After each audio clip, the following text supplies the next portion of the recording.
শয়তানের কাজই হলো উল্টা কাম করা, আল্লাহ যা করেছে তার উল্টা করা। আল্লাহ তাআলা বললেন উসজুদু লি আদামা, আদমরে বানায়া সবাইকে বললেন আদমরে সেজদা দাও। ফাসাজাদু, সবাই সেজদা করলো। সবাই মানে কারা কোন তো? মাশাআল্লাহ। ইল্লা ইবলিস, মিস্টার ইবলিস সেজদা দিল না। আল্লাহ জিজ্ঞেস করলেন তুমি সেজদা দিলে না কেন? শয়তান তখন আর্গুমেন্ট পেশ করলো। সে বলল আনা খায়রুম মিনহু খালাকতানি মিন নার ওয়া খালাকতাহু মিন তিন, আমি ওর থেকে অনেক ভালো। ওরে বানাইছো মাটি দিয়ে, আমারে বানাইছো আগুন দিয়া। আগুন হলো ঊর্ধ্বমুখী, মাটি হলো নিম্নগতি সম্পন্ন। সুতরাং ঊর্ধ্বমুখী কোন জিনিসকে নিম্নমুখী জিনিসের কাছে আত্মসমর্পণ করতে বলা, সেজদা দিতে বলা মোস্ট আনসাইন্টিফিক। কত বড় শয়তান! শয়তান জানে না যে আগুনের শক্তি কম, মাটির চাইতে আগুনের শক্তি একেবারেই কম। সব থেকে শক্তি বেশি মাটির। আগুন হচ্ছে সংহারক আর মাটি হচ্ছে উৎপাদনশীল। এ মাটির তলায় আর একটা জগৎ আছে, পানির তলায় আছে আর একটা জগৎ। আলহামদুলিল্লাহ রব্বিল আলামিন। এই যে রব্বিল আলামিন বলা হয়, আলম হচ্ছে এক বচন, আলামিন হচ্ছে বহু বচন। আল্লাহ শুধু ইহকাল আর পরকাল, ইহজগৎ আর পরজগতের মালিক নন, বহুমাত্রিক জগতের মালিক তিনি। সেই জগৎগুলি আমরা চিনি না। অবশ্য সময় হলে আর একদিন এ ব্যাপারে বলবো ইনশাআল্লাহ।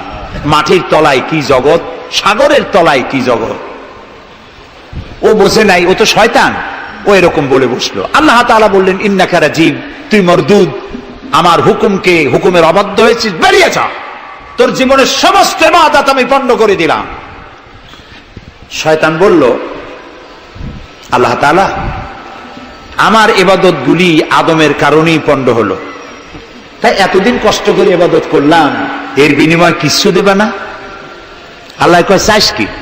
কয় আমার 3 দফা দাবি। কি কি? 1 নম্বর, যে আদমের কারণে আমার সব শেষ হইল, শয়তান হয়ে গেলাম, এই আদম বাঁচবে কয়দিন? আল্লাহ তাআলা বললেন এরা তো কিয়ামত পর্যন্ত এর সন্তানেরা থাকবে। শয়তান বলল এই আদম সন্তানকে প্রতারণা করার জন্য আমাকেও কিয়ামত পর্যন্ত হায়াত দিতে হবে। আল্লাহ তাআলা বললেন মঞ্জুর। শয়তান বলল আমাকে আমার 2 নম্বর দাবি, যেহেতু আমি মানুষের প্রতারণা দিব, ভাইতে ভাইতে ঝগড়া লাগাবো, স্বামীতে স্ত্রীতে ঝগড়া লাগাইয়া তালাক দেওয়াবো, ভাইতে ভাইতে খুনাখুনি বাধায় দেব, কিন্তু লোকেরা যদি আমারে দেখতে পায় যে শয়তান এই যে তালাক দেওয়াইয়া এই যে যায়, ছেলে আর বাপে ঝগড়া বাঁধাইয়া ভাইতে ভাইতে খুনাখুনি করাইয়া এই যে শয়তান যায়, তাহলে তো আমার ঠ্যাং আস্ত থাকবে না, আমার তো মেরে ফেলাবে। সুতরাং আমাকে আন্ডারগ্রাউন্ড ওয়ার্ক করতে দিতে হবে, আমি শয়তানি করবো কেউ, কিন্তু আমার কেউ দেখবে না। আল্লাহ কয় মঞ্জুর। শয়তান কয় লাস্টলি এন্ড ফাইনালি 3 নম্বরের দাবি, আমি করব সারা জীবন তোমার বিরোধিতা। আর মজার ব্যাপার, রিজেকের মালিক তুমি, তুমি যদি আমারে আর আমার অনুসারীদেরকে খাবার না দাও তা আমি তো ওয়ার্কার পাবো না, এই জন্য আমারে খাইতে দেওয়া লাগবে, আমার ওয়ার্কারদেরকেও খাইতে দিতে হবে। আল্লাহ বললেন মঞ্জুর। শয়তান বলল হায় আল্লাহ তাআলা, এবার তোমার জাহান্নামের সংখ্যা বাড়াইতে পারো, আমি তোমার সমস্ত বান্দাগুলি সব জাহান্নামকে ভর্তি করে দেবো। এই কোরআন শরীফ আছে। আল্লাহ তাআলা ফেরেশতাদের বললেন, ফেরেশতারা শুনছো শয়তানি কইল কি? আল্লাহ রাব্বুল আলামিন বলেন আমার ফেরেশতারা, আমার আদম সন্তানেরা, আমার বান্দারা যদি একটি শয়তানের প্রতারণায় পড়ে একটি যদি গুনার কাজ করার নিয়ত করে, কাজটা করে নাই, শুধু নিয়ত করেছে, ইচ্ছা করেছে, আমলনামায় কোনো গুনাহ লিখবে না। গুনাহটা যখন করে ফেলবে, একটি গুনার বদলে শুধু একটাই গুনাহ লিখবে। আর যদি আমার বান্দা যদি একটি পুণ্য কাজের নেক কাজ করার নিয়ত করে, কাজটা করে নাই, শুধু নিয়তের জন্য একটা নেকি লিখে দিবা। নেকির কাজটি যখন সম্পাদন করবে তখন একের উপরে 10টা গ্রেস মার্ক লাগাইয়া দিবা। সুবহানাল্লাহ। আমি এইভাবে করে আমার বান্দাদেরকে মাফ করে দেব। সুবহানাল্লাহ। শয়তান মানুষকে ওয়াসওয়াসা দেয়, আর আল্লাহ যা বানায় তার উল্টা বানায়। আল্লাহ বানাইলো জাকাত, শয়তান বানাইলো কি কন্তবুদ্ধি করে? সুদে আর জাকাতে পার্থক্য কি? সুদ হচ্ছে ধনীদের গরিবদের কাছ থেকে নাও, ধনীদের দাও, আর জাকাত হচ্ছে ধনীদের কাছ থেকে নাও, সব গরিবদেরকে বন্টন করে দাও। সুবহানাল্লাহ। এর নাম জাকাত। আর এই কাজটি করার দায়িত্ব আল্লাহ দিলেন সরকারকে। সূরা হজ আল্লাহ রাব্বুল আলামিন বলেন, আল্লাযীনা ইম্মাক্কান্নাহুম ফিল আরদ আকামুস সালাত ওয়া আতাউজ যাকাত ওয়া আমারু বিল মা'রুফি ওয়া নাহাউ আনিল মুনকার ওয়া লিল্লাহি আকিবাতুল উমুর। আমি যদি মুমিন বান্দারে ক্ষমতা দেই, তারা 4 দফা কাজ করবে। কয় দফা বলে? 1 নম্বরে মুমিনেরা ক্ষমতায় গিয়ে নামাজ প্রতিষ্ঠা করবে। 1 নম্বর কাজ নামাজ প্রতিষ্ঠা করবে। ক্ষমতায় গিয়ে তারা অর্ডার করবে, বেলা 1টার সময় সমস্ত কোর্ট কাছারি আদালত শিক্ষা প্রতিষ্ঠান কল কারখানা সব বন্ধ হবে আধা ঘন্টার জন্য। জোহরের নামাজ আর দুপুরের খানার বিরতি। নামাজ শেষ, আবার কাজ করতে আসো। নামাজ বাধ্যতামূলক। নামাজ যদি বাধ্যতামূলক হয় তাহলে তার সুফল কি? তার সুফল হলো, এসপি যদি বাধ্যতামূলক ভাবে নামাজ হয়, আর এসপি যদি মসজিদের ইমামতি করে দারোগাদের নিয়ে, অফিসারদের নিয়ে, দারোগা যদি, ওসি যদি থানায় পুলিশদের নিয়ে তার ইমামতিতে নামাজ হয়, এমপি যদি তার এলাকার অফিসার দিয়ে নিয়ে ইমামতি করে নামাজে, মন্ত্রী যদি তার এলাকার লোক নিয়ে অফিসারদের নিয়ে সচিবালয় ইমামতি করে, এই মন্ত্রী, এই এমপি, এই ওসি, এই এসপি এদেরকে পিটাইয়াও ঘুষ খাওয়ান যাবে? যাবে না। যে বিশ্ববিদ্যালয়ের ভাইস চ্যান্সেলর নামাজ বাধ্যতামূলক হওয়ার কারণে মসজিদের ইমামতি করবেন, শিক্ষক, শিক্ষয়িত্রী, ছাত্র, ছাত্রী 5 ওয়াক্ত নামাজ যে বিশ্ববিদ্যালয় জামাতে আদায় করবে, ওরা কি মাস্তান, গুন্ডা, সাদাবাজ হবে? হতে পারে না। এই জন্য সরকারের প্রথম দায়িত্ব হবে, কে বলতেছেন? কার কথা শোনাইতেছি? প্রথম দায়িত্ব হচ্ছে নামাজ প্রতিষ্ঠা করো। 2 নম্বরে যাকাত আদায় করো। 2 নম্বরে কি? যাকাত আদায় করো। এই যাকাত গভর্নমেন্ট আদায় করবে। আল্লাহর কায়দাটা কি দেখেন, এর মধ্যে সিগনিফিকেন্স কি? গভর্নমেন্ট আদায় করবে কেন? আমরা দিলে হবে না কেন? আমরা দিলেও হবে যদি ইসলামী সরকার না থাকে। ইসলামী সরকার হলে, অর্থাৎ আল্লাহর বিধান কায়েম হলে যাকাত কালেকশন করবে গভর্নমেন্ট। এখানে একটা সাইকোলজিক্যাল ব্যাপার আছে। আমি যদি অধ্যক্ষ রশিদ খান সাহেবের কাছে আমি বলি যে আমি গরিব মানুষ, আমার কিছু সাহায্য করেন, উনি যদি আমাকে সাহায্য দেন যাকাত থেকে, অথবা কোনো দয়া করে কিছু পয়সা দেন, চিরটা কাল ওনাকে দেখলে পরে আমার মাথাটা একটু নত হয়ে যেতে পারে। আল্লাহ চান না তার কোন বান্দার মাথা আর একটা গোলামের সামনে নত হোক। সেই জন্য আল্লাহ চান সরকারের কাছ থেকে নাও, তোমার মাথা উঁচু থাকুক। সুবহানাল্লাহ কইতে ইচ্ছা করে না? এ মাথার অনেক দাম। যেখানে সেখানে সেজদা দিয়েন না। পীর বুজুর্গ দেখলেই পায়ের উপরে পড়ে যায়েন না। কদমবসি করতে ইচ্ছা করে করেন, আমি বাধা দেব না, কিন্তু মাথাটা নিচু করেন না। মাথাটা আল্লাহ ছাড়া কারো সামনে নত হতে পারে না। এই মাথার অনেক দাম। আপনার বডি চেনাই যাবে না যদি মাথা না থাকে। আপনার মা অথবা স্ত্রী ছাড়া মস্তকবিহীন বডি চেনা কঠিন। এটা বডির আইডেন্টিটি। এই জন্য দেখবেন পৃথিবীর সমস্ত প্রাণী খাবারের সময় রুজির উপরে, রিজিকের উপরে মুখ লাগাইয়া খায়। গরু, বাছুর, মুরগি, হাঁস, হাতি, বাঘ, ভল্লুক, ময়না, টিয়া সব খাবারের উপরে মুখ লাগাইয়া খায়। কেবলমাত্র মানুষ খাবারের সময় খাবারটা মাখাইয়া মাথা উঁচু থাকে এখানে দেয়। আল্লাহ চান রিজিকের সামনে আমার বান্দার মাথা নত হবে না। মাথা নত হবে তো রাজ্জাকের সামনে নত হবে, রিজিকের সামনে নয়। সুতরাং গভর্নমেন্টের কাছ থেকে নাও, তাহলে তোমার মর্যাদা ঠিক থাকবে, কোনো ব্যক্তির কাছ থেকে নয়। গভর্নমেন্ট কালেকশন করবে, গভর্নমেন্ট বিতরণ করবে। এরপরে দারিদ্র বিমোচন ইসলামের সব থেকে বড় প্রোগ্রাম, দারিদ্র বিমোচন করা। কারণ কি? কারণ হলো আমার রাসূল বলেছেন, কাদাল ফাকরু আইয়াকুনা কুফরা, দারিদ্র মানুষকে কুহুরির মধ্যে ঠেলে দেয়। তার নামাজ রোজা থাকে না, আল্লাহ রসুল থাকে না, দরিদ্রের ধর্ম একখানা রুটি, সে তখন পূর্ণিমার চাঁদকে রুটির মতো দেখে। আছেন একটা কবিতা এরকম, পূর্ণিমার চাঁদ যেন ঝলসানো রুটি, তখন তার ধর্ম হয়ে যায় এটা। এই জন্য রসুল্লাহ বলেছেন কাদাল ফাকরু আইয়াকুনা কুফরা। রসুল্লাহর একটা ব্যাংক ছিল, সেই ব্যাংকের নাম ছিল বাইতুল মাল। এই বাইতুল মাল ব্যাংক যেদিন তিনি এর ইনগুরাল সেশন, উদ্বোধনী দিন, আমাদের ব্যাংকগুলি উদ্বোধন করার সময় কত সামিয়ানা, গেট, তোরণ ইত্যাদি করা হয়।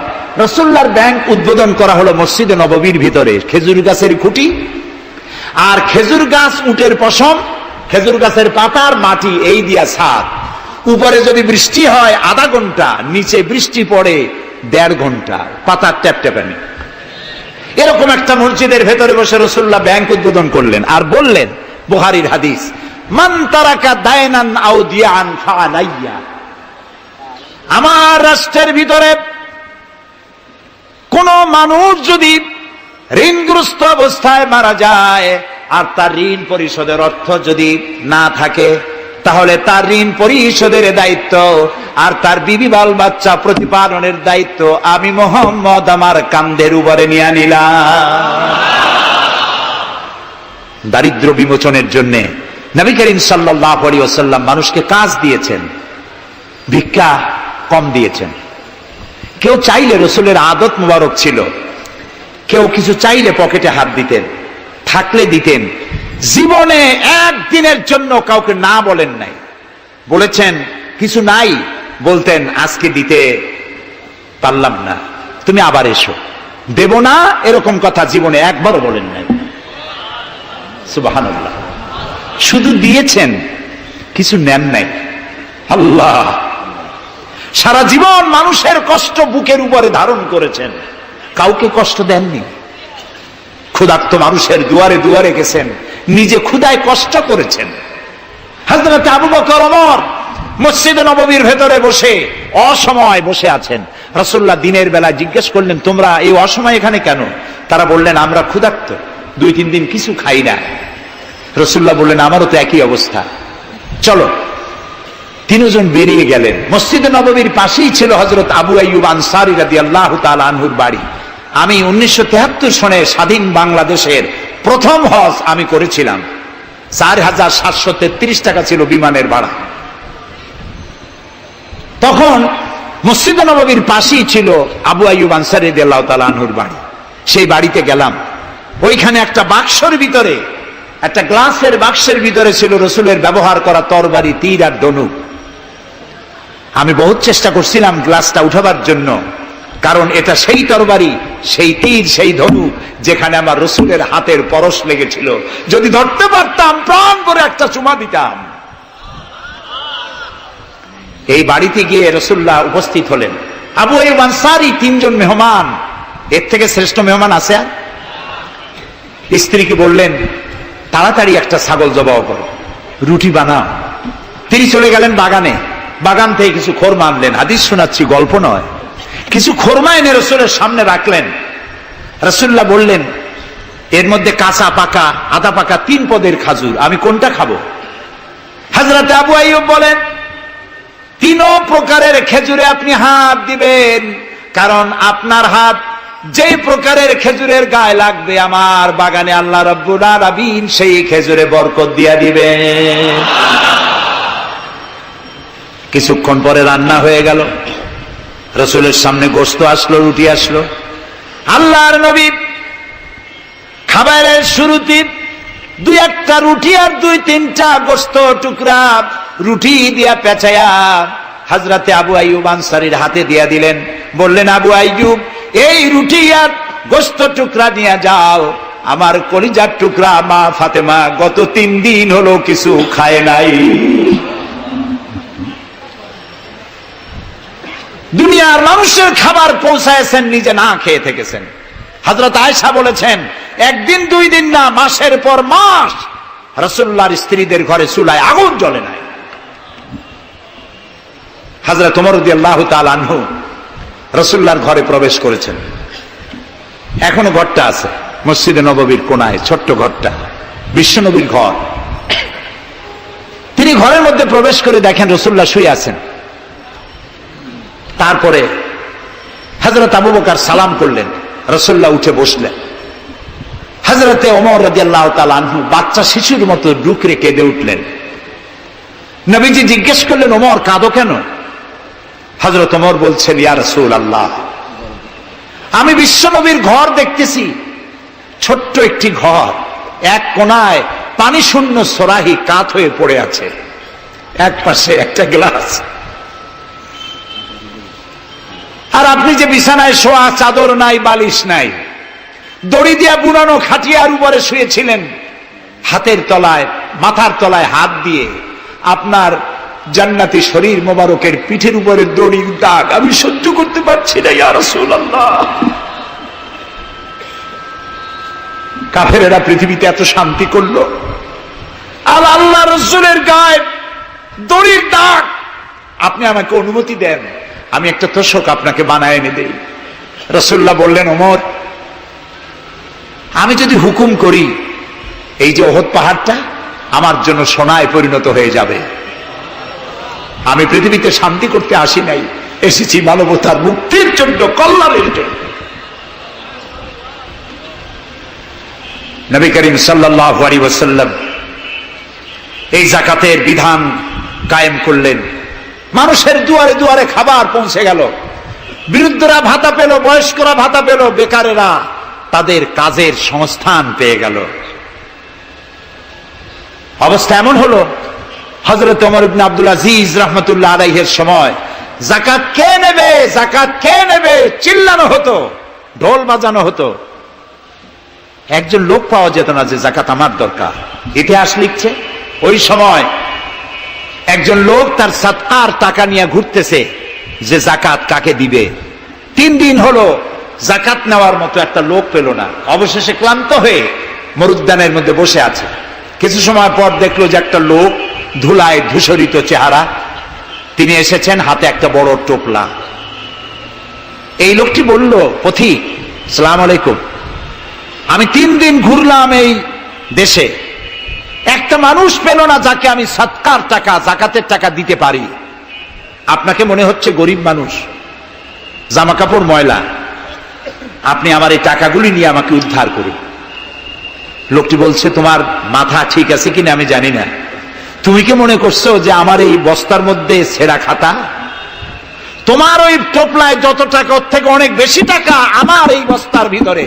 আমি 1 সপ্তাহ ঘুরতেছি, একটা গরিব মানুষ পাই নাই এই দেশে। এটি হলো যাকাতের কল্যাণময়তা, যাকাত ভিত্তিক অর্থ ব্যবস্থার কল্যাণময়তা।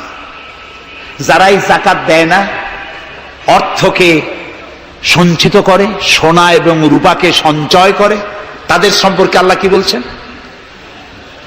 والذين يكنزون الذهب والفضة ولا ينفقونها في سبيل الله فبشرهم بعذاب أليم। যারা নাকি রৌপ্য এবং স্বর্ণ সঞ্চয় করে, আমার রাস্তা খরচ করে না, মানে গরিবদের দেয় না, সঞ্চিত করে রাখে, তাদের জন্য কঠিন পীড়াদায়ক শাস্তির সুসংবাদ দাও। প্রশ্ন উঠতে পারে, শাস্তির কি সুসংবাদ হয়?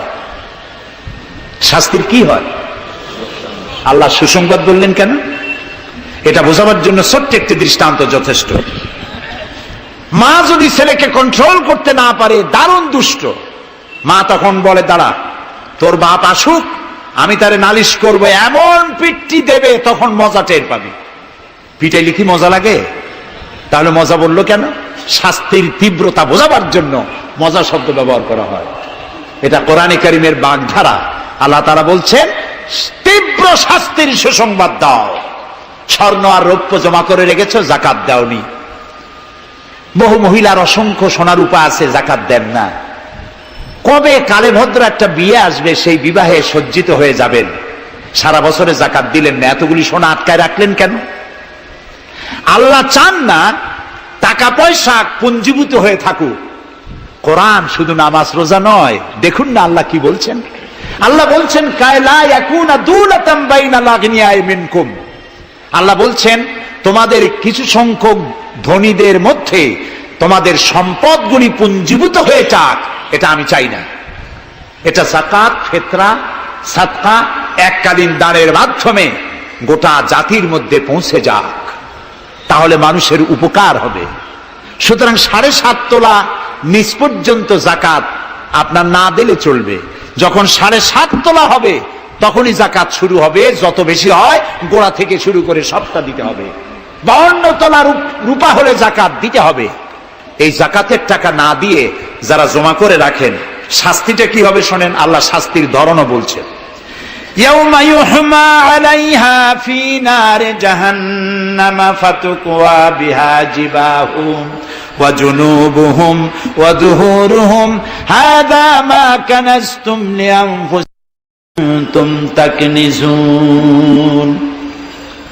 এমন একদিন আসবে যখন এই স্বর্ণ আর রৌপ্যকে জাহান্নামের আগুন দিয়ে জ্বালায়া সিল বানানো হবে, আর এই সিলগুলি তোমার কপালে, তোমার পার্শ্ব দেশে, তোমার পৃষ্ঠ দেশে সিল মারা হবে জাহান্নামের আগুন দিয়ে, আর বলা হবে হাযা মা কানাজতুম লিআনফুসিকুম, এই হলো তোমার সেই সব সঞ্চিত সম্পদ যা তুমি সঞ্চয় করে রেখেছিল, আল্লাহর রাস্তায় খরচ করো নাই।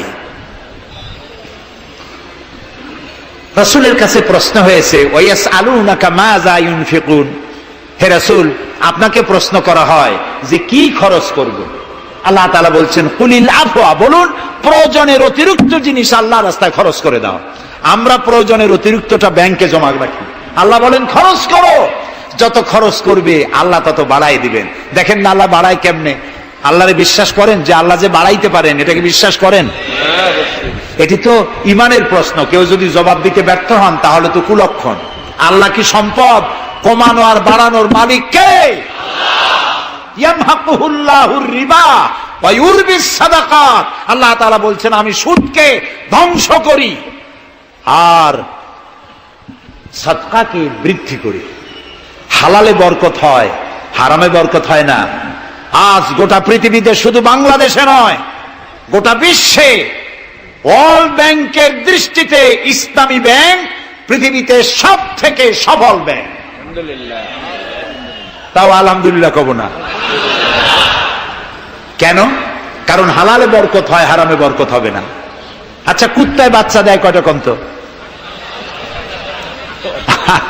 ওর তো ফ্যামিলি প্ল্যানিং নাই, জনমের মতো হয়। এই কুত্তাগুলি যদি সব বাঁচত তাহলে বরিশাল দিয়ে হাঁটতে পারতেন? কুত্তার জ্বালায় হাঁটতেই পারতেন না। গরুতে, গাভীতে বাছুর দেয় কয়টা বছরে? একটা, মাত্র একটি।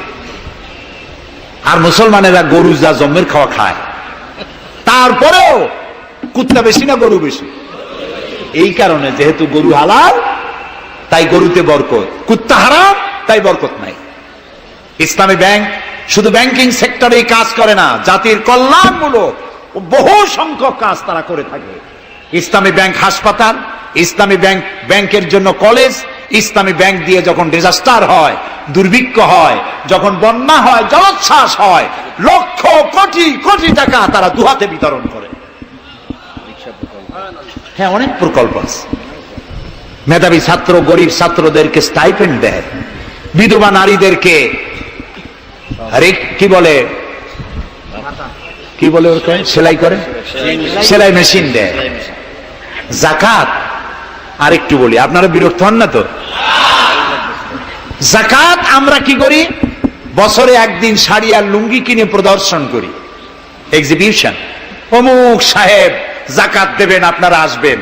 দলে দলে ফকিররা আসলো, একটা লুঙ্গি আর শাড়ি নিতে গিয়ে পদপিষ্ট হয়ে 5টা 10টা মারা গেল। হয় নাই বাংলাদেশে? এই প্রদর্শনী এক্সিবিশনের কোনো মানে নাই। যাকাত নিতে তোমার বাড়ি কেন লোক আসবে? তুমি যাকাতের টাকা তার হকদারের কাছে পৌঁছাইয়া দিবা। কারণ গরিব তোমার করুণার পাত্র নয়। অফি আমওয়ালিহিম হাক্কুল লিসাইলি ওয়াল মাহরুম, আল্লাহ তাআলা বলছেন তোমার সম্পদের ভিতরে গরিবদের অধিকার আছে। গরিব তোমার করুণার পাত্র নয়। যাকাত দিয়ে আসো তার বাড়ি যায়। তবে শাড়ি আর লুঙ্গি দেওয়া কোনো অর্থবহ কাজ নয়। কি দিবেন? রাসূলুল্লাহর কাছ থেকে শিখুন।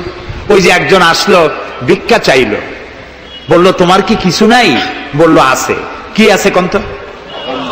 মাশাআল্লাহ, জানি সবাই, কিন্তু আমল করি না। দুনিয়ায় যত ভালো কথা সব বলা হয়ে গেছে, বাকি আছে শুধু পালন করা। রাসূলুল্লাহ তাকে বললেন কম্বল আনো, বিক্রি করে কিনলেন কি? কুড়াল।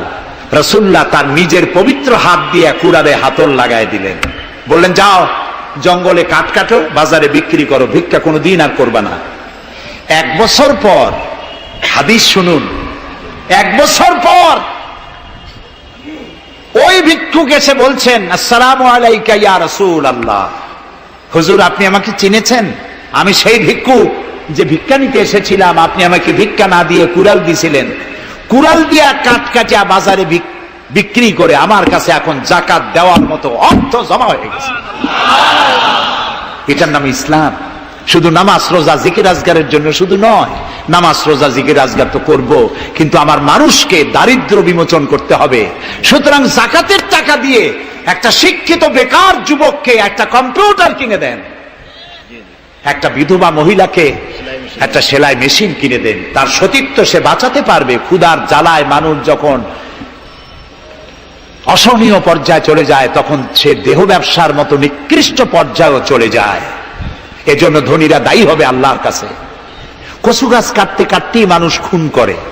একটা এতিম বাচ্চা ক্ষুধার জ্বালায় ঘুরতেছে, ওই বাচ্চাটি আপনি তাকে একটু আদর করেন, ওরে আপনি একটা চীনাবাদামের বাক্স কিনে দেন 50 টাকা 100 টাকা দিয়া, কিছু চীনাবাদামের পুঁজি দেন, একটা পানের খিলি বানাইয়া বিক্রি করার পুঁজি দেন, কয়েকটা বুট পলিশের কালি আর ব্রাশ কিনে দেন, সে রাস্তায় বসে জুতা পালিশ করবে, ছেলেটি পকেট মারা থেকে চুরি করা থেকে বেঁচে যাবে, সমাজ সংস্কার হবে, সমাজ অপরাধ মুক্ত হবে, সমাজ থেকে দারিদ্র বিমোচন হবে। আলহামদুলিল্লাহ বলেন। আপনি কি জানেন এই যে গাছগুলি লাগালে পরে কত সওয়াব হয়, এবং দারিদ্র বিমোচনের জন্য গাছের কি বিশাল ভূমিকা। রাসূলুল্লাহ বলেছেন হাদিস, তোমার কাছে যদি এমন খবর আসে যে কিয়ামত হচ্ছে, আর তখন যদি তোমার কাছে কোনো গাছের চারা থাকে, কিয়ামত হচ্ছে, গাছের চারাটি কিয়ামত আসার পূর্বেই গাছের চারাটি লাগিয়ে যাও, কিয়ামতের দিন সদকায়ে জারিয়ার সওয়াব পেয়ে যাবে। একটি গাছ যদি কেউ লাগায়, ওই গাছে যত পাখি বসবে, ফল হবে, মানুষে খাবে, আশ্রয় নেবে মানুষেরা, কিয়ামত পর্যন্ত সদকায়ে জারিয়ার সওয়াব মানুষ কবরে বসে বসে পেতে থাকবে। সব জায়গায় সওয়াব আর সওয়াব জানি না, খালি মনে করি ইল্লাল্লাহ ইল্লাল্লাহ বলতে পারলেই সওয়াব। আর খালি ইল্লাল্লাহ বলবেন বা কেন? যারা এই ধরনের জিকির করেন, আমার মনে দারুণ প্রশ্ন, জবাব খুঁজে পাই নাই। আল্লাহর কলেমাকে খণ্ডিত করে জিকির করার পারমিশন কোন হাদিস দিয়েছে? কে দিয়েছে এই পারমিশন? লা ইলাহা ইল্লাল্লাহ, এটা হলো পূর্ণাঙ্গ কালেমা, কমপ্লিট হচ্ছে মুহাম্মদুর রাসূলুল্লাহ। আফজালুজ যিকর লা ইলাহা ইল্লাল্লাহ। কতক্ষণ লা ইলাহা ইল্লাল্লাহ, আর কতক্ষণ ইল্লাল্লাহ ইল্লাল্লাহ ইল্লাল্লাহ। এর অর্থ কি? আল্লাহ ছাড়া, আল্লাহ ছাড়া, আল্লাহ ছাড়া। আল্লাহ ছাড়া কি? কমন সেন্সের শুধু কমন বাদ দিয়া শুধু সেন্স যদি থাকে, কোন মুসলমানের এমন জিকির করা উচিত নয়। তবে common sense is very uncommon. দুর্ভাগ্য জাতি। প্রিয় ভাই, সব দারিদ্র বিমোচনের জন্য আল্লাহ তাআলা এসব ব্যবস্থা করে রেখেছেন। কাজ করে খাও, আয় থেকে দায় শোধ করো। আপনার পুকুর কেটে চতুর্দিকে পুকুরের কান্দায় পেঁপে গাছ লাগান, কলা গাছ লাগান। হাঁস পালেন, হাঁসগুলি পানিতে সাঁতার কাটবে, ভেতরে মাছ থাকবে, হাঁসের পায়খানা খেয়ে মাছ বড় হবে, হাঁস বড় হয়ে ডিম দেবে। এই ডিম বিক্রি করবেন, মুরগি বিক্রি করবেন, পেঁপে বিক্রি করবেন, কলা বিক্রি করবেন। মানুষের কাছে হাত পাতার চাইতে নিকৃষ্ট কাজ আর নাই। রাসূলুল্লাহ বলেছেন, আল্লাহর কাছে এই রকমের হাতের চাইতে এই রকমের হাতের মর্যাদা বেশি। এইটার নাম কি? চাওয়া। বলেন, এইটার নাম কি? এইটার নাম আল্লাহর কাছে এইটার কোনো দাম নাই, কোনো দাম নাই। আল্লাহর কাছে দাম এইটা। এই জন্য যারা শ্রমিকদের সম্পর্কে আমার রাসূল বলেছেন, আল কাসিব হাবিবুল্লাহ, যারা সহজে উপার্জন করে খায় ওরা আল্লাহর বন্ধু। আপনারা শ্রমিক না, সেই জন্য সুবহানাল্লাহ কইতে পারলেন না। আলহামদুলিল্লাহ বলে। রাসূলুল্লাহর হাদিস শোনাচ্ছি, আমি গাজী কালু চম্পাবতীর পুঁথি শোনাচ্ছি না। আল কাসিব হাবিবুল্লাহ, যে ব্যক্তি স্বহস্তে উপার্জন করে খায় সে আল্লাহর বন্ধু। এখন যদি কোন রিকশাওয়ালা, কুলি মজুর, ঠেলাওয়ালা যদি মনে করে আল্লাহর বন্ধু যখন হইছি নামাজ রোজা দিয়ে আর করবো কি, এটি কিন্তু ঠিক নয়। আল্লাহর বন্ধু হওয়ার জন্য নামাজ রোজা অত্যন্ত জরুরি। আর আপনি যে কষ্ট করে খাচ্ছেন, আপনার পয়সা হালাল। যে ব্যক্তি রিকশা চালায়, 2.5 মনে বস্তা মাথায় করে স্টিমারে উঠায়, ওর চাইতে হালাল পয়সা কারো নাই। মাথার ঘাম পায়ে ফেলে উপার্জন করছে। আপনি জানেন না যে দালানে যারা আছে খুব শান্তিতে নাই। বাইরের থেকে দেখে ভেতরের অবস্থাটা বোঝা যায় না। গুলশান, বনানী, আভিজাত্যপূর্ণ এলাকার বিশাল বিশাল বাড়ি দেখে আপনার চোখ ধাঁধা লেগে যেতে পারে, খুব শান্তির নিলয়। না, শান্তি নাই। বাড়ির মালিক, বহু টাকার মালিক, রাত্রির বেলায় ঘুম হয় না। কোন ফাঁক দিয়া জানলার পাশ দিয়া গুলি এসে বুক ঝাঁঝরা করে দেয়, ঘুম নাই। জনমের মতো অসুখ হইছে, প্রত্যেক দিন সোনার চাউল দিয়ে ভাত খাইতে পারে, কিন্তু ডাক্তার তার রুজি কন্ট্রোল করে দিয়েছে। পাঙ্গাসের পেটি, খাসির চর্বি খাইতে পারবেন না, ভাত কম খাবেন। সকালবেলায় ডিমের পুষ, দুপুর বেলায় 1 স্লাইস টুস, সন্ধ্যাবেলায় ফলের জুস, খাওয়া শেষ। বউ তো কথা শোনে না। হাজারো কাজ করে ঘরমুক্ত হয়ে স্বামী ফিরেছে, বিবি সাহেবা, বেগম সাহেবা পেখন ধরে হাতে ভেরিটি ব্যাগ নিয়ে স্বামীর সামনে থেকে হন হন করে যাচ্ছে। স্বামী বেচারা কষ্ট করে জিজ্ঞেস করছে, তুমি কই যাও? বলছে, আই এম ভেরি বিজি। ছেলে হয়েছে কয়টা? সব গুন্ডা, মাস্তান। মাথায় এত বড় চুল, হাতে এত বড় নখ। মেয়েগুলি বয়ফ্রেন্ড নিয়ে কোথায় চলে গেছে। বেটা বাড়ির কাজের লোক, কাজের মেয়েদের হাতের দেওয়া খানা খাইল, আদর পাইল না, যত্ন পাইল না, সম্মান পাইল না। খাইয়ে টেয়া নিজে নিজে শুয়ে আছে, এতগুলা ঘুমের ট্যাবলেট খাইছে, ঘুমও আসে না। কিন্তু তুমি মেয়ে রিকশাওয়ালা, ঠেলাওয়ালা, কুলি মজুর, সারাদিন কাজ করে পোলাও চাউল কিনতে পারো নাই, মোটা চাউল কিনেছো, খেসারির ডাল কিনেছো। এটু কিনে বাড়িতে বউ রান্না করেছে। আমি এই চোখে দেখা কথা বলি, আল্লাহ তাআলা এই বয়সে কম দেখান নাই। কমলাপুর রেল স্টেশনের বস্তি দেখেছি, অনেক বস্তি এলাকায় গিয়েছি। স্বামী বসে খাচ্ছে, ঘরমাক্ত রিক্সা চালায় আসছে, 2.5 মনে বস্তা টানে আনছে। স্ত্রী খাবার তুলে দিচ্ছে, আরেকটু খাও, খুব কষ্ট করেছো, আরেকটু খাও। ওর ঘরে ফ্যান নাই, কাপড়ের আঁচল দিয়ে স্বামীর কপাল মুছে দিচ্ছে, আরেকটু খাও, এত কষ্ট করো তুমি। ওর ঘরে ফোমের বিছানা নাই, চটের মতো শক্ত বিছানা, বালিশ নাই, ইটের মতো শক্ত, চাপ কাপড়ের একটু কভার দেওয়া। এরকম একটা বালিশের উপরে সারাদিনের শ্রান্তি আর ক্লান্তি নিয়ে আর ঘুমায় গেছে। কোন ওষুধ খাওয়া লাগে নাই, এমন ঘুম আসছে ওর নাকের গর্জনে ট্রাকের ইঞ্জিন ফেল। শান্তি কি বড় লোক হলে হয়? শান্তি দেওয়ার মালিক আল্লাহ। শান্তি দেওয়ার মালিক কে? আল্লাহ তাআলা। এই জন্যে এই শান্তি আসবে যদি সঠিকভাবে, সুষ্ঠুভাবে আল্লাহ পাকের দেওয়া এই বিধানগুলি আমরা যদি সমাজে কায়েম করতে পারি, তাহলে এটি সম্ভব।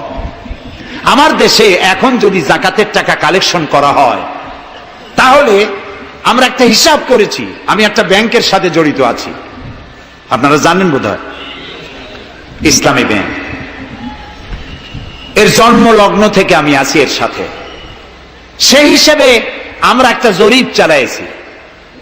বাংলাদেশে যদি এখন যাকাত যদি গভর্নমেন্ট কালেকশন করে, তাহলে একেবারে কম করে হলেও 6,000 কোটি টাকা যাকাত কালেকশন হতে পারে। 6,000 কোটি। আর ওয়াকফ এস্টেট আছে বাংলাদেশে লক্ষ লক্ষ একর জমিন, যা বিভিন্ন মোতাল্লি তারা সিন্দাবাদের দত্তের মতো ওয়াকফ সম্পত্তির উপরে চেপে বসে আছে। এই ওয়াকফ সম্পত্তি যদি উদ্ধার করা যায়, আর যাকাত আর ওশরের টাকা যদি গভর্নমেন্ট কালেকশন করতে পারে, বাংলাদেশের দারিদ্র বিমোচনের জন্য পৃথিবীর কারো কাছ থেকে একটি টাকাও নেওয়ার দরকার নাই। এই যে ৬,০০০ কোটি টাকার শূন্যতা ভ্যাকুয়াম সৃষ্টি হলো বাংলাদেশে, এই শূন্যতা পূরণের জন্য এগিয়ে এলো এনজিওরা এবং তারা সুদের বাণিজ্য শুরু করলো। ব্যাংক সুদ নেয় 15 or 17%, আর এনজিওরা নেয় 35 থেকে 40%। মারাত্মক সুদখোর। সমাজে কাবুলিওয়ালাদের মতো সুদ চালু করে দিয়েছে। প্রিয় ভাই সব, বাংলাদেশ এটি সম্পদশালী দেশ। যারা বলে, আমি পার্লামেন্টে একবার বক্তৃতায় বলেছিলাম যে যারা বলে বাংলাদেশ গরিব, আমি তাদের সাথে একমত হতে পারি না। আমার দেশ সম্পদশালী দেশ, আলহামদুলিল্লাহ বলে।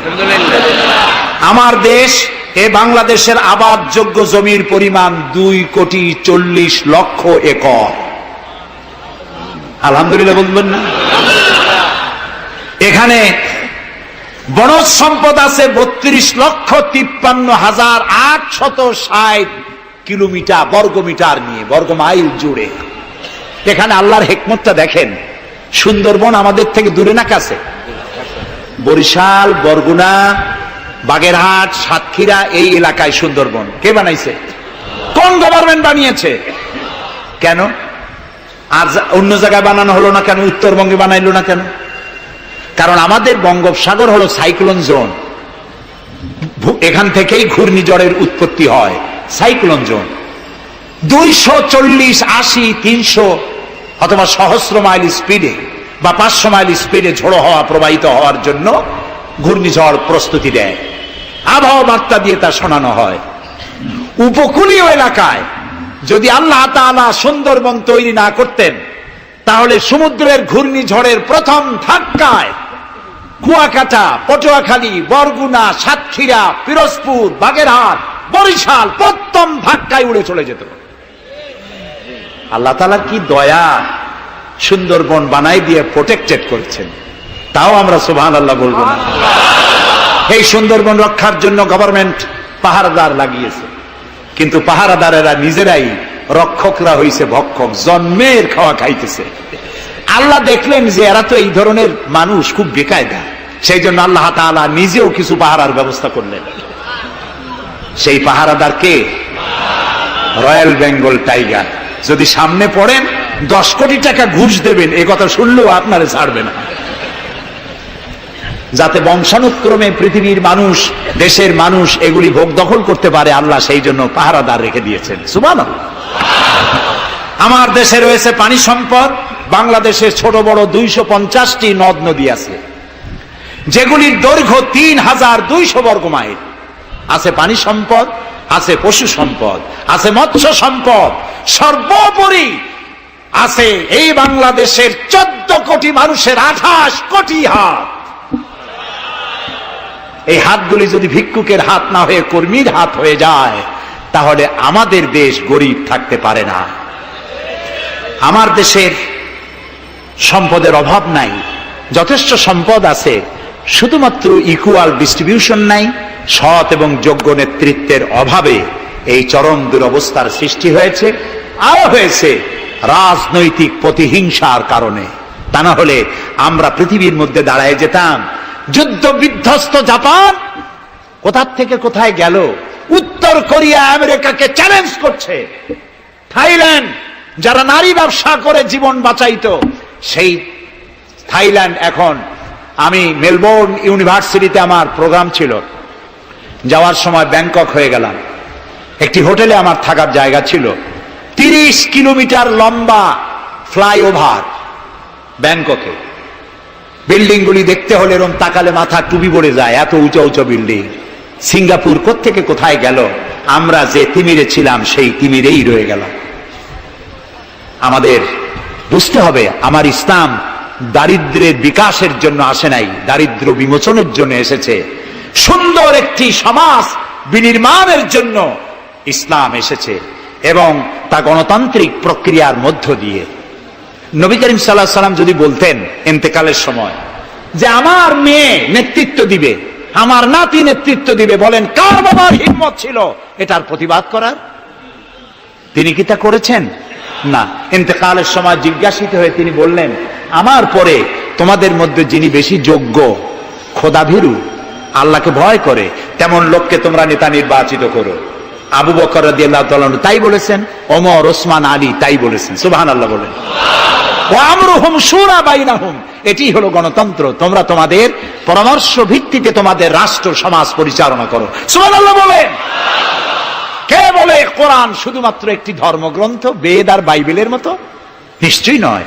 কোরআন একটি পূর্ণাঙ্গ জীবন বিধান, যা মানুষের জীবনের কথা বলে। এ মাসটার নাম কি? আরবি মাসের নাম কি? মুহররম। এটি সেই মাস যে মাসে খেলাফতকে প্রতিষ্ঠার জন্য রাসূলের কলিজার টুকরা নয়নের পুতুল ইমাম হোসাইন কারবালার ময়দানে শাহাদাত বরণ করেছিলেন, রাজতন্ত্রের বিরোধিতা করেছিলেন। হযরত ইমাম হোসাইন তিনি দেখতে পেলেন 680 খ্রিস্টাব্দে সিরিয়ার দামেস্কে এজিদ ক্ষমতা দখল করলো অগণতান্ত্রিক পদ্ধতিতে, এবং সরকারি মালের কোনো হিসাব নাই, অডিট নাই, স্বৈরাচারী কায়দায় তিনি ক্ষমতা দখল করে মদিনার আহলে বায়াত যারা মদিনার নেতৃবৃন্দকে তার আনুগত্য করার জন্য বাধ্য করলো।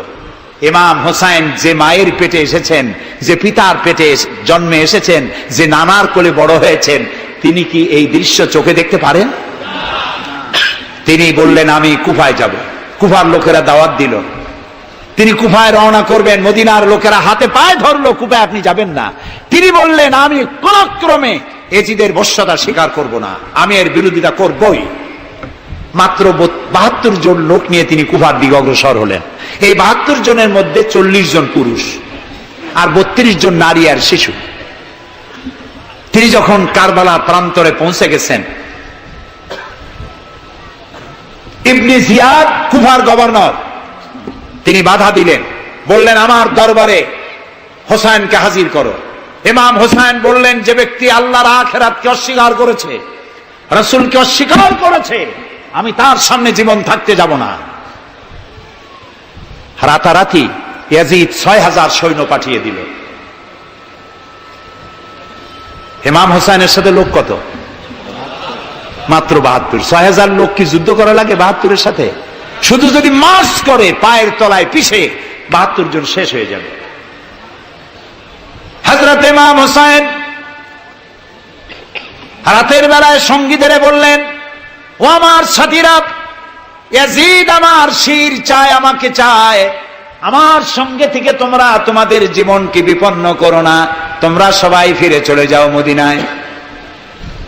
সাথীরা বললেন, ইমাম, আজকে যদি আপনাকে ছেড়ে জীবনের মায়া নিয়ে মদিনায় ফিরে যাই, আর আপনার যদি শাহাদাত নসিব হয়, তাহলে কিয়ামতের দিন আল্লাহর নবীর সামনে আমরা কি জবাব দেব? আমরা আমাদের জীবন দিয়ে আপনাকে পাহারা দেব। সকালবেলায় যুদ্ধ শুরু হয়ে গেল। জোহরের নামাজ আসতে না আসতে 40 জন পুরুষ শাহাদাত বরণ করলেন। এখন একজন পুরুষ বেঁচে আছেন, ইমাম হোসাইন। তাঁবুর ভিতরে স্ত্রী এবং অন্যান্য মহিলাদের কাছ থেকে বিদায় নিতে এসেছেন। তোমাদেরকে আল্লাহর হাওয়ালা করলাম, আমি যুদ্ধে চলে যাচ্ছি। আমার চোখের সামনে আমার নানাজির দামদার মোবারক শহীদ হওয়া ইসলাম, সাহাবীদের রক্ত দেওয়া, জীবন দেওয়া ইসলাম, খেলাফত মিটে যাবে পৃথিবী থেকে, রাজতন্ত্র প্রতিষ্ঠা হবে, আমার জীবন থাকতে আমি তা হতে দেব না। স্ত্রী এগিয়ে এলেন, বললেন, হোসাইন, জিহাদের ময়দানে থেকে আমি আপনাকে বিরত থাকতে বলবো না, তবে একটি দাবি আছে। এই যে ছোট্ট দুগ্ধপোষ্য শিশু, গত কয়েকদিন হলো ঘরে খাবার নাই, পানি নাই, আমার বুকে দুধও নাই, এই ছোট্ট বাচ্চাটিকে একটু পানির ব্যবস্থা করুন। ইমাম হোসাইন কলিজার টুকরা সন্তানকে 2 হাতে উঁচু করে এজিদি সৈন্যদের সামনে এসেছেন। এজিদি সৈন্যরা, আমার হাতের দিকে তাকাও, এটি রাসূলের আওলাদ, আমার কলিজার টুকরা সন্তান। ফোরাতের অফুরন্ত পানি প্রবাহিত হচ্ছে, একটু ফোরাতের কুলটা ছেড়ে দাও, ওর একটু পানি পান করাই। আমার সাথে তোমাদের শত্রুতা থাকতে পারে, এই নিষ্পাপ বাচ্চার সাথে তো কোনো শত্রুতা থাকার কথা নয়। তার এই আবেগপূর্ণ কথা এজিদি সৈন্যদের কলিজায় স্পর্শ করলো না। তারা বিষাক্ত তীর নিক্ষেপ করলো। ইমাম হোসাইনের উঁচু করে ধরা বাচ্চার বুকের ভিতর থেকে বিষাক্ত তীর প্রবেশ করে বেরিয়ে গেল অপর প্রান্ত থেকে। রক্ত ফিনকি দিয়ে বেরিয়ে এলো। ইমাম হোসাইন দুই হাতে আজলা ভরে সেই রক্ত চেহারায় মাখতে লাগলেন আর বললেন, কলিজার টুকরা সন্তান, সালেহ আলাইহিস সালামের উটনির রক্তের চাইতে তোমার রক্ত পবিত্র। হযরত সালেহ আলাইহিস সালামের চাইতে রাসূলুল্লাহর মর্যাদা অনেক বেশি, তুমি তার আওলাদ। বাচ্চাকে কোলে করে নিয়ে স্ত্রীর কাছে গিয়ে বললেন, স্ত্রী, এই নাও তোমার বাচ্চা, ঠান্ডা হয়ে গেছে, এমন পানি পান করেছে কিয়ামত পর্যন্ত পানি পানি বলে তোমারে আর বিরক্ত করবে না। ইমাম হোসেন লড়াই করলেন ময়দানে। বহু সংখ্যক সৈন্য হতাহত করে ফোরাতের কুল উন্মুক্ত করে ঘোড়ার পৃষ্ঠ থেকে নেমে এক আস্তা পানি তুলেছেন, পানি পান করবেন। মুখের কাছে যখন আকণ্ঠ তৃষ্ণার্ত পিপাসার্ত হোসাইন মুখের কাছে পানি নিয়েছেন, হঠাৎ ভেসে উঠল মনের পর্দায়, একটু আগে আমার কলিজার টুকরা সন্তান এই পানির অভাবে চলে গেল। 40 জন মানুষ বিদায় হলো, এক ফোঁটা পানি দিতে পারলাম না, এই পানি আমি কেমনে খাই? হাতের থেকে পানি পড়ে গেল। অশ্বের পৃষ্ঠে আরোহণ করলেন। চতুর্দিক থেকে তীর আর তরবারি আসতে লাগলো। ইমাম হোসাইন বললেন, থামো, একটু থামো, তোমরা কাকে তীরবিদ্ধ করছো? আমি কি তোমাদের রসুল মুহাম্মদ সাল্লাল্লাহু আলাইহি ওয়াসাল্লামের নাতি নই? আমি কি তোমাদের রসুলের কলিজার টুকরা মা ফাতেমার নয়নের মণি নই? কেমন করে আমার গায়ে তোমরা তীর মারো? উম্মে সালমা, আমাদের মা উম্মে সালমা রাদিয়াল্লাহু তাআলা আনহা, সকাল বেলায় 11ই মুহররম সকাল বেলায় তিনি ঘরে বসে কাঁদতেছেন। কয়েকজন প্রতিবেশী মহিলা এসে বলছেন, মা আপনি কাঁদেন কেন? তিনি বলছেন, আজকে রাত্রে আমি স্বপ্নে দেখেছি রাসূলুল্লাহ আমার বাড়ি এসেছেন।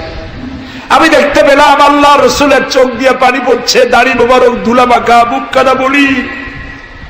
আমি জিজ্ঞেস করলাম, ইয়া রাসূলুল্লাহ, আপনি কাঁদেনই কেন? মুখখানা মলিন কেন? দাড়ি মোবারকে ধুলাবালি কেন? রাসূলুল্লাহ বললেন, উম্মে সালমা, তুমি জানো না আমি এইমাত্র কারবালা থেকে এসেছি। আমি দেখে এলাম আমার কলিজার টুকরা হুসাইনের শির মোবারক তার দেহ থেকে বিচ্ছিন্ন করে ঘোড়ার পদতলি, ঘোড়া দিয়ে পদদলিত করা হয়েছে তার দেহ মোবারক। ইসলাম এত সহজে আসে না, অনেক রক্ত পাড়ি দিয়ে এসেছে ইসলাম। হযরতে হোসাইনের মস্তক মুবারক এজিদি সৈন্যরা একটা প্লেটে করে নিয়ে কুফার গভর্নর ইবনে জিয়াদের সামনে রেখেছে। ইবনে জিয়াদ চেয়ারে বসা, সিংহাসনে বসা, ইমাম হোসাইনের মস্তক মুবারক তার পায়ের কাছে রেখেছে। কলঙ্কিত ইতিহাস, কি করে আমি শুনাই আপনাদেরকে? ইবনে জিয়াদ চেয়ারে বসে পায়ের কাছে রাখা ইমাম হোসাইনের ঠোঁটের উপরে লাঠি দিয়ে নাড়তেছে।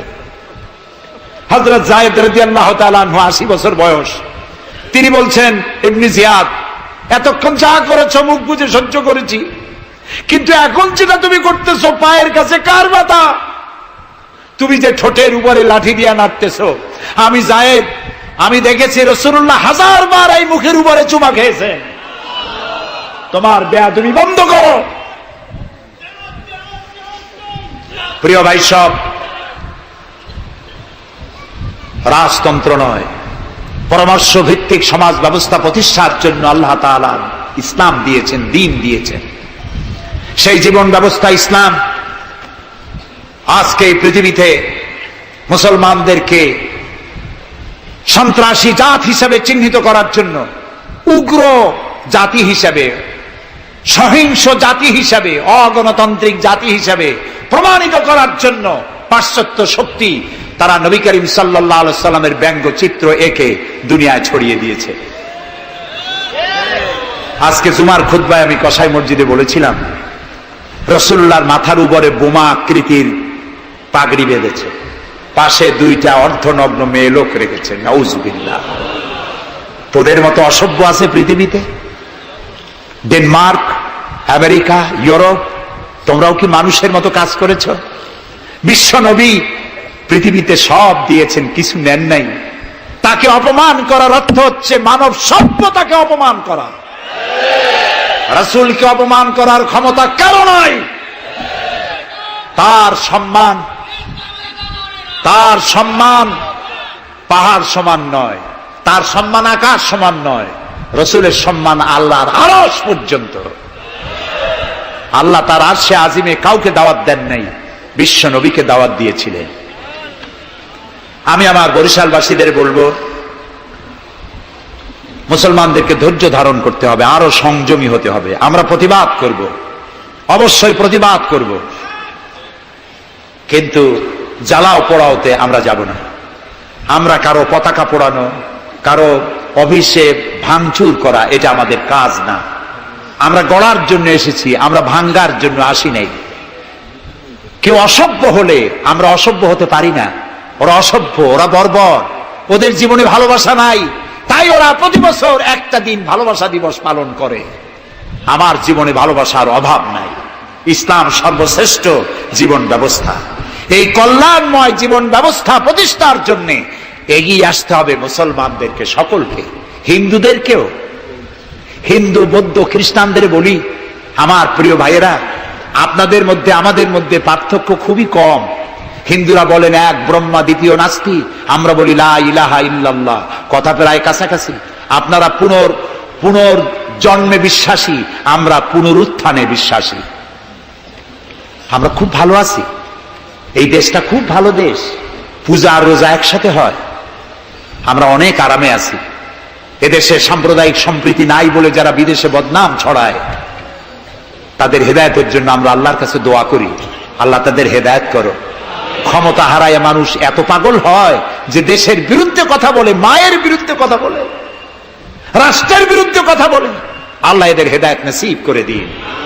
প্রিয় ভাই সব, আমার হিন্দু ভাইয়েরা, অমুসলিম ভাইরা যারা আসছেন, আমি তাদেরকে বলবো, এই কোরআন শুধু মুসলমানদের জন্য নয়। আপনার ইসলাম কবুল করা লাগবে না। আমি ইউরোপ, আমেরিকা, অস্ট্রেলিয়া, আফ্রিকায় যখন অমুসলিমদের মধ্যে বক্তৃতা করি, তখন বলি আপনাদের মুসলমান হওয়া লাগবে না। যে ধর্মে আছে সে ধর্মে থেকেই যদি কোরআন বর্ণিত আইন যদি মানেন, আপনি শান্তি পাবেন দুনিয়ায়, শান্তি পাবেন আখিরাতে। পরকালেও শান্তি পাবেন কিনা আল্লাহ ভালো জানেন, তবে দুনিয়ার শান্তি তো পাবেনই। কোরআনের আইন সকলের জন্য প্রযোজ্য। প্রিয় ভাই সব, আমি এখন মুনাজাতের দিকে আগাবো। ইসলামের ব্যাখ্যা দিচ্ছিলাম, ইন্নাদ-দীনা ইনদাল্লাহিল ইসলাম। ইসলামের চাইতে কল্যাণময় জীবন ব্যবস্থা পৃথিবীতে আর নাই। বলেন সুবহানাল্লাহ। আমি মুনাজাতের দিকে যাচ্ছি, আর মুনাজাতের আদব হলো বসা। এই রাস্তা জুড়ে যত মানুষ দাঁড়ানো আছেন, সব মানুষ বসুন। গতকাল বলেছিলাম, মুনাজাতের কথা শুনে দুই একজন হাঁটে, এটি কিন্তু বেয়াদবির পর্যায়ে পড়ে। আদবের খেলা। মানুষের হাতে যেমন ক্যামেরা থাকে, ফেরেশতার হাতে ক্যামেরা আছে না? তা আপনি মুনাজাতের কথা শুনে যদি হাঁটেন, আপনি তো বেয়াদবের খাতায় নাম লেখালেন। এমন হতভাগ্য কারো হওয়া উচিত না। মুনাজাত হয় কার কাছে? সেই আল্লাহরে ভয় করেন, জায়গায় বসেন এবং মুনাজাতে শরীক হন। মুসলমানদের বড় দুর্দিন যাচ্ছে, এত বড় দুর্দিন। আমি ছোট্ট মানুষ, আমার জ্ঞান সীমিত, আমার ইলেম কালাম সীমিত, আমার দৃষ্টিভঙ্গি সীমিত। এই সীমিত দৃষ্টিভঙ্গি দিয়ে, আমার পড়াশোনা অবজারভেশনের মধ্য দিয়ে আমি যেটা বুঝতে পারি, বর্তমান পৃথিবীতে মুসলমানেরা যে বিরাট ষড়যন্ত্র আর বিপদের মুখোমুখি হয়েছে, পৃথিবীতে কোন কালে এত ষড়যন্ত্র, এত বহুমুখী ষড়যন্ত্র আর কোনদিন হয়েছে বলে আমার জানা নেই। এই ষড়যন্ত্র থেকে বাঁচার জন্য দোয়া করতে হবে কার কাছে? কার কাছে? তিনিই পারবেন আমাদেরকে কল্যাণ দিতে। এই জন্যে মা বোনেরা যারা এসেছেন, মা বোনদেরকে বলবো, আপনাদেরকে ইসলাম সর্বাধিক সুযোগ দিয়েছে, আপনাদের অধিকার দিয়েছে। লেখাপড়া করতে পারবেন, চাকরি করতে পারবেন, রাজনীতি করতে পারবেন, আপনারা সমাজনীতি করতে পারবেন, আপনারা যুদ্ধেও যেতে পারবেন, সব পারবেন। তবে আপনার শালীনতা, আপনার সম্ভ্রম, আপনার সতীত্ব, আপনার পর্দা আপনাকে বজায় রাখতে হবে। এ কাজটুকুনের মধ্য দিয়ে নারীর অধিকার প্রতিষ্ঠিত হবে। সেজন্য আমি মা বোনদেরকে বলবো, আসুন ইসলামকে জানি, ইসলামকে বুঝি, ইসলামের সাথে নিজেদেরকে সম্পৃক্ত করি। এটি শুধুমাত্র নামাজ রোজা হজ জাকাতের ধর্ম নয়। নামাজ রোজা হজ জাকাত সহ অর্থনীতি, সমাজনীতি, রাষ্ট্রনীতি সবকিছুর সমন্বয় একটা জীবনের স্কিম, একটি পরিকল্পনা যা দিয়েছেন আল্লাহ তাআলা। সুবহানাল্লাহ বলুন।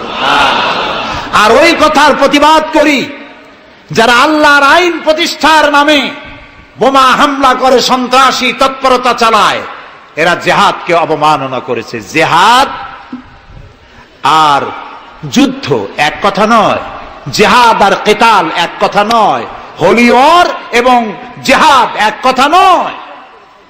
সুতরাং আল্লাহর আইন প্রতিষ্ঠার নামে যারা সন্ত্রাসী তৎপরতা চালায় তারা একটি জঘন্য কাজ করছে। যারা বোমা মারে আল্লাহর আইন প্রতিষ্ঠার জন্য, তারা মানুষ নয়, তারা মানুষ নামের কলঙ্ক, তারা নরপশু। বলুন তো তারা কি? তারা জানোয়ার। হরকতুল জিহাদ, তারপরে জামাতুল মুজাহিদিন, জুমরাতুল মাসাকিন, আবার আরেকটা নতুন সংগঠন বেরোচ্ছে নাকি শুনলাম, তার নাম করেছে তারা আল জঙ্গিতুল জংলা। এরা কোন জঙ্গল থেকে বাইর হবে আল্লাহ জানে। আপনারা যদি এদের ধরতে পারেন, এদেরকে থানায় সোপর্দ করবেন। আপনি যদি জানতে পারেন, আপনার ছেলের রুম আপনার পরিদর্শন করা উচিত। আপনার ছেলের পড়ার রুমের টেবিলের ড্রয়ারে কি আছে, বালিশের তলে কি আছে, বেডের নিচে কি আছে, সেসব বইপত্র আপনার দেখা উচিত। অর্ধ পড়ুয়া, লেখাপড়া জানে না, মা বাপ থেকে বিচ্ছিন্ন করে এইসব ছেলেপেলেদেরকে ওরা ট্রেনিং দেয়। একটা বিচারপতি মারতে পারলেই বেহেশতে যাবা তাড়াতাড়ি, একটা আইনজীবী মারতে পারলে বেহেশতে যাবা, বোমা মারো বেহেশতে যাও। বলেন নাউজুবিল্লাহ। আমাদের দেশে ইসলাম এসেছে বড় বড় আলেম আর বড় বড় আল্লাহর ওলিদের মাধ্যমে ইসলাম এসেছে। তারা কি বোমাবাজি করেছেন? তারা কি সন্ত্রাসী তৎপরতা করেছেন? না। ওই জায়গায় দেখেন হযরত খানজাহান আলী রহমতুল্লাহ আলাইহির কবর আছে না? কোথায়? বাগেরহাটে। খালি কুমির দেখেন না, ইতিহাস দেখেন। তিনি এসে, মানুষের খাবার পানি ছিল না, বড় বড় দিঘি কেটেছেন। এই ছিল তাদের কাজ। দিঘি কেটেছেন, পুকুর করেছেন, রাস্তা করেছেন, মসজিদ করেছেন। হযরত শাহজালাল রহমতুল্লাহ আলাইহি গৌর গোবিন্দের বিরুদ্ধে যুদ্ধ করা লাগে নাই, শুধু আযান দিয়েছেন আর তাদের মূর্তিগুলির কম্পন শুরু হলো। গৌর গোবিন্দ দৌড়াইয়া পলাইয়াও কুল পায় নাই, বিনা যুদ্ধেই দখল হয়ে গেছে সিলেট। সুবহানাল্লাহ। তারা প্রতিবাদ মুখর ছিলেন। হযরতে মুজাদ্দেদ আল ফিসানি রহমতুল্লাহ আলাইহি সম্রাট আকবরের বিরুদ্ধে প্রতিবাদ করেছেন, জেল খেটেছেন, সমাজ সংস্কার করেছেন। এ ছিল অলিউল্লাহদের কাজ। আমাদের দেশে শর্ষিনার পীর, ফুরফুরার পীর, জৌনপুরের পীর, চরমোনাইর মরহুম পীর হযরত মাওলানা ইসহাক সাহেব রহমতুল্লাহ আলাইহি পীরের মতো পীর ছিলেন। আমি ছাত্র জীবনে তার অনেক ওয়াজ শুনেছি। কান্দা মানুষ পাগল হয়ে যেত। গাছের তার তলারটা দুটো খাওয়ার অভ্যাস ছিল না। তিনি মানুষকে ব্যঙ্গ করেন নাই, কারো বিরুদ্ধে উল্টা পাল্টা ফতোয়া দেন নাই।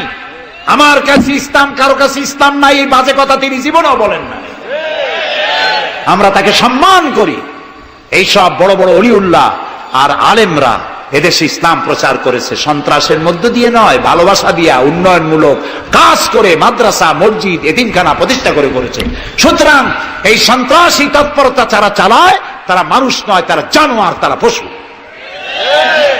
এদেরকে ধরিয়ে দিন, পুলিশকে ধরিয়ে দিন। আমরা সরকারের শুকরিয়া আদায় করি। আলহামদুলিল্লাহ, বর্তমান সরকার এদের নেটওয়ার্ক ভেঙে চুরমার করে দিয়েছে। বাকি আছে দুই শয়তান। এই দুই শয়তান আজ হোক কাল হোক ধরা পড়বেই ইনশাআল্লাহ। ইনশাআল্লাহ বলেন। এবং এদের দৃষ্টান্তমূলক প্রচন্ড শাস্তি হবে ইনশাআল্লাহ। যারা আমাদের দেশকে বদনাম করেছে, বাংলাদেশ পৃথিবীর দ্বিতীয় বৃহত্তম মুসলিম দেশ, গণতান্ত্রিক দেশ, এই দেশকে অন্যের পরাধীনতা থেকে আমাদের দেশকে আমাদের বাঁচাতে হবে। এই জন্য আলেম ওলামাদেরকে চিন্তা করতে হবে, ভাবতে হবে আগামীতে যেন এই দেশ কোন দেশের তাবেদার গোলাম রাষ্ট্রে পরিণত না হয়ে যায়। কারা এটা করতে পারে? কারা ক্ষমতা এলে আলেমদেরকে গ্রেফতার করবে? কারা ক্ষমতা এলে মাদ্রাসা বন্ধ করে দেবে? কারা ক্ষমতা এলে শাইখুল হাদিসকে দড়ি দিয়ে বাঁধে বরিশাল জেলখানায় ঢুকাইয়া চোরের সাথে রাখবে? ওদেরকে চিনতে হবে। ওদেরকে চিনতে হবে। আর ঐক্যবদ্ধভাবে যারা আলেমদের পক্ষে, মাদ্রাসার পক্ষে, যারা আলেমদেরকে অসম্মান করে না, আলেমদেরকে মর্যাদা দেয়, তাদের সাথে থাকুন। এই দেশের সমস্ত মাদ্রাসাগুলি ফাজেলকে ডিগ্রির মান, কামেলকে মাস্টার্সের মান দেওয়া হবে ইনশাআল্লাহ। কওমি মাদ্রাসাগুলোকে স্বীকৃতি দেওয়া হবে ইনশাআল্লাহ। আমার দেশে ইসলাম প্রচারিত হয়েছে দুটি শিক্ষা ব্যবস্থার মধ্য দিয়ে, আলিয়া এবং কওমি।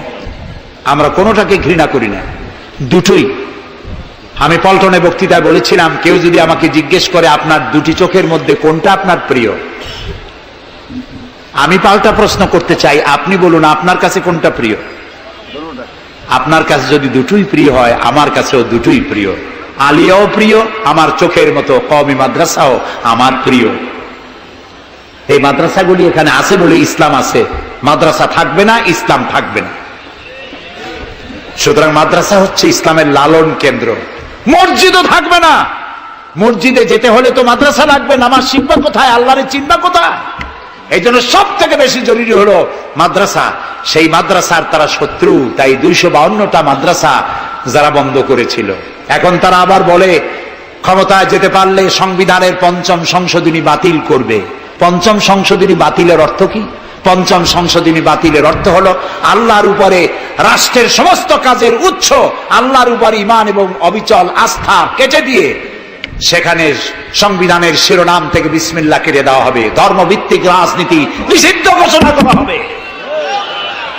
মুসলমানেরা বেঁচে থাকতে কোন অবস্থাতেই এই শক্তিকে ক্ষমতায় আসতে দেওয়া যায় না। সমস্ত আলেম ওলামা ঐক্যবদ্ধ হতে হবে। কোন মিষ্টি কথায় ভুলে গেলে হবে না। তেলের দাম, দ্রব্য মূল্য বেড়ে গেছে, তাই আমাদেরকে অন্য পথে যেতে হবে। এই পাগলামি করলে নিজের পায়ে নিজে কুড়াল মারা হবে। সুতরাং আল্লাহর দিন, দেশ বাঁচলে আমরা বাঁচবো, স্বাধীনতা থাকলে আমরা থাকবো।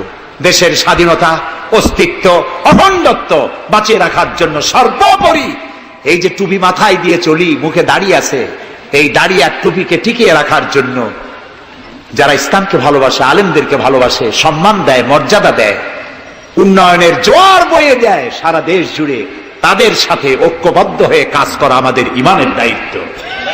সে দায়িত্ব পালনের তৌফিক আল্লাহ আমাদেরকে দান করুন। বাস, আমরা এখন মোনাজাত করব। মোনাজাতের পরে এশার আজান হবে।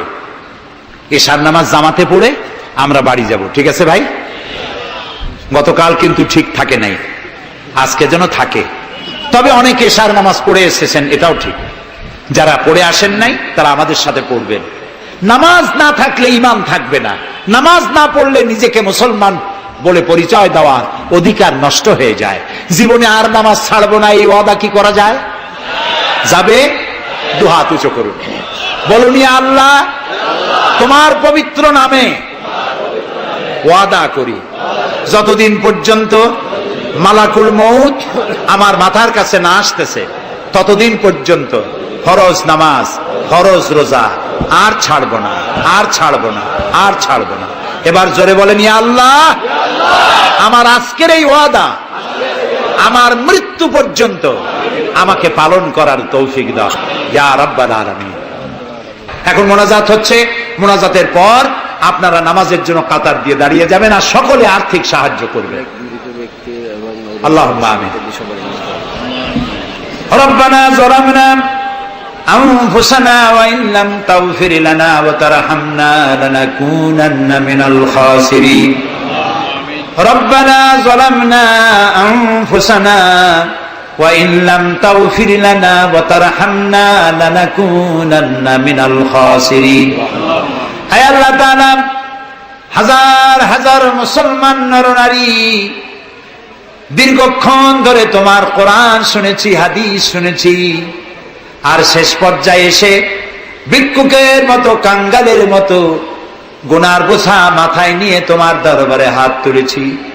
দয়া করে মেহেরবানি করে আমাদের জিন্দেগীর সমস্ত গুনাহ খাতাকে মাফ করে দাও।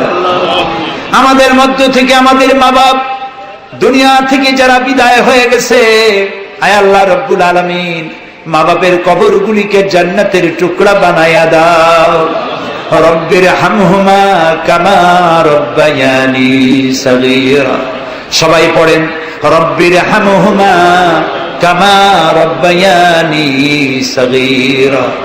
আয় আল্লাহ রাব্বুল আলামিন, জনম দুঃখিনী গর্ভধারিণী মা, যিনি না খেয়ে আমাদের মুখে ক্রন্দন মুখে চুমা দিয়া শত চুমা দিয়া হাসি ফুটাইছেন, না খেয়ে আমাদেরকে খাওয়াইছেন, আমরা না ঘুমানো পর্যন্ত ঘুমান নাই, এত কষ্ট করেছেন যেই মা, আল্লাহ কবরটাকে বেহেশত বানাইয়া দাও। বাপজান এত কষ্ট করলেন, বাড়ি ঘর বানাইয়া দিয়া খালি হাতে বিদায় হয়ে গেছেন, কোন হালতে আসি জানি না, আল্লাহ আব্বার কবরটাকে বেহেশত বানাইয়া দাও। আমাদের মা বাপ যাদের বৃদ্ধ হয়ে গেছেন, রব্বুল আলামিন বিছানায় পড়ায়া পরনির্ভর করে মারবা না। আল্লাহ তাআলা স্বনির্ভর থাকাকালীন নিজে নিজে টয়লেটে যেতে পারেন, নিজের খাবার নিজে খেতে পারেন, দাঁড়াইয়া নামাজ পড়তে পারেন, নিজের কাপড় নিজে পরতে পারেন। এই অবস্থায় সুস্থ অবস্থায় ইমানের সাথে উঠাইয়া নিয়েও বিছানায় ভালাইয়া রাখো না। রব্বুল আলামিন, সারা জীবন আমরা গুনাহ করেছি, এত গুনাহ করেছি, তোমার আকাশের দিকে তাকাইয়া কথা বলতে লজ্জা করে, শরমে মাথা নিচু হয়ে যায়। আল্লাহ যত গুনাহ করছি, নাফরমানি করেছি, আর তুমি শুধু মেহেরবানি করেছো। তুমি যদি আমাদের গোপন গুনাহগুলি জাহির করে দিতে, যৌবনকালের গুনাহ, জীবনের গুনাহ যদি সমাজের লোকেরা জানতো, স্ত্রী পুত্ররা জানতো, সম্মান দিত না। আল্লাহ তাআলা কিয়ামতের দিন লক্ষ কোটি মানুষের সামনে আমাদের গোপন গুনাহগুলি জাহির করে দিয়ে আমাদেরকে শরম দিও না। আয় আল্লাহ তাআলা, তোমার নবী বলেছেন 3000 বছর ধরে তুমি জাহান্নামের আগুন উত্তপ্ত করেছো। আল্লাহ তাআলা চৈত্র মাসের দ্বিপ্রহরের রোদ সহ্য হয় না। আল্লাহ তাআলা জাহান্নামের আগুন আমরা সইতে পারবো না। জাহান্নামের আগুন আমাদের জন্য আল্লাহ তুমি হারাম বানায়া দাও। আল্লাহুম্মা আজিরনা মিনান নার। সবাই পড়েন আল্লাহুম্মা আজিরনা মিনান নার, আল্লাহুম্মা আজিরনা মিনান নার। আয় আল্লাহ তাআলা, তাম পৃথিবীতে মুসলমানেরা আজ বড় বিপদে, মুসলমানদের কেউ দেখার নাই। ইরাকের আল গরিব কয়েদখানার ভিতরে মুসলমানদেরকে উলঙ্গ করে তাদের মুখের উপরে কাফেরেরা পেশাব করেছে। গুয়ান্তানামে কারাগারের ভিতরে মুসলমানদের বান্দা তাদের সামনে কোরআন শরীফের উপরে পেশাব করেছে। রাসূলুল্লাহর মাথায় বোমা উঠাইয়া দিয়েছে। নগ্ন নারী তার পাশে বসে ছবি উঠাইছে। বাবু, আমাদের কলজা চলে যায় বাবু। আল্লাহ নর পশুদের হেদায়েত দাও। আল্লাহ পরাশক্তির নামধারী তথাকথিত সভ্যতাকে আল্লাহ তুমি হেদায়েত দিয়ে দাও। ওদের নসিবে যদি হেদায়েত না থাকে, তুমি তো আমাদের সেই আল্লাহ যে আল্লাহ নমরুদকে জুতা পেটা করে বিদায় করেছো। তুমি তো সেই আল্লাহ যে ফেরাউনকে চুবাইয়া মারছো। আল্লাহ, এই সভ্যতার দাবিদার গুলি যারা আমার রসুলকে অপমান করতেছে, মুসলমানদেরকে অপমান করছে, কোরআনকে অপমান করছে, ফেরাউনের মতো নবরুদের মতো জুতা মেরে ডুবাইয়া ধ্বংস করে গজব দিয়া বিদায় করে দাও। আল্লাহ, আমাদের এই শান্তিপূর্ণ দেশে যারা বোমা মারে, সন্ত্রাসী হামলা করে, ওদেরকে আমরা চিনি না, তুমি ভালো করে জানো ওরা কারা। আল্লাহ, ওদেরকে হেদায়েত করো, ওদেরকে তুমি ধরাইয়া দাও। ওদেরকে কারা টাকা দেয়, কারা বুদ্ধি দেয়, কারা পরিচালিত করে, তাদের চেহারা জনগণের সামনে উন্মোচিত করে দাও। তাদেরকে জনগণের সামনে ন্যাংটা করে দাও। আল্লাহ তাআলা, আমাদের এই সুন্দর দেশটির উপরে তুমি রহমত করো। আল্লাহ, তোমাকে বলবো না কাকে বলবো। পৃথিবীতে যত মুসলমান দেশ তুমি দিয়েছো, প্রত্যেক মুসলমান দেশের পাশে আরো 2-4টা মুসলমান দেশ আছে। তুমি আমাদের দিকে তাকায় দেখো তো আমাদের অবস্থাটা কি। আমরা কোথায় যাব? আমাদের তো পালাবারও জায়গা নাই। একদিকে সমুদ্র আর 3 দিকে কারা। আল্লাহ, তুমি এই বাংলাদেশটাকে দয়া করে হেফাজত করো। কারো তাবেদার বানাইও না, কোন পদসেবী পদলেহীদের গোলাম বানাইও না। আল্লাহ এই দেশের মুসলমানদের মাথায় টুপি রাখা, মুখে দাড়ি রাখার পথে বিঘ্ন ঘটায়ও না। মাদ্রাসাগুলি বন্ধ করে দিয়ে আমাদের দম বন্ধ করে দিও না। আল্লাহ তাআলা এমন শক্তি ক্ষমতা এনো না যারা ইসলামকে অপমান করবে, আলেমদেরকে অমর্যাদা করবে, এমন লোকদেরকে কিয়ামত পর্যন্ত ক্ষমতা দিও না। আল্লাহুম্মা লা তারুদ্দানা খায়িবিন, আল্লাহুম্মা লা তারুদ্দানা খায়িবিন। আল্লাহ তাআলা একেবারে কিছু না দিয়ে একেবারে খালি হাতে আমাদেরকে ফেরত দিও না বাবা।